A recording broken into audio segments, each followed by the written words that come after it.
మీరు అప్పుడప్పుడు తొందరపడి నిర్ణయాలు తీసుకుంటారు. అప్పుడప్పుడు మనుషుల మాటకి నిర్ణయాలు తీసుకుంటారు. అప్పుడప్పుడు ఇతరులను చూసి మనము తొందరపడి కొన్ని నిర్ణయాలు తీసుకుంటాం. వివాహ విషయంలో కావచ్చు, ఉద్యోగ విషయంలో కావచ్చు, లేకపోతే మన జీవితంలో చేసే ఏ పనైనా కావచ్చు.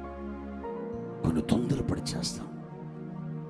ఆ తొందరపడి చేసే నిర్ణయాలు మన జీవితంలో చేదు జ్ఞాపకాలను మిగులుస్తాయి.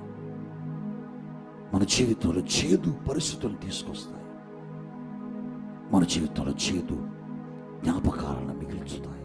మీతో దేవుడు మాట్లాడుతున్నాడు. ఎప్పుడు దేవునికి విరోధమైన నిర్ణయాలు తీసుకోవద్దు. ఎప్పుడు నీ జీవితంలో దేవుని అనుమతి లేకుండా ఏ నిర్ణయం దేవునికి వ్యతిరేకంగా తీసుకోవద్దు. ఒక నిర్ణయం తీసుకునేటప్పుడు దేవుణ్ణి అడగాలి. ఒక వివాహం నీ బిడ్డకు చేసేటప్పుడు దేవుణ్ణి అడగాలి. ఒక స్థలానికి వెళ్ళేటప్పుడు అక్కడికి వెళ్ళాలా వద్దా అని దేవుణ్ణి అడగాలి. మనం ఒక పనిని ప్రారంభించేటప్పుడు దేవుణ్ణి అడగాలి. ఈ పని చేయాలా వద్దా అని అడగాల.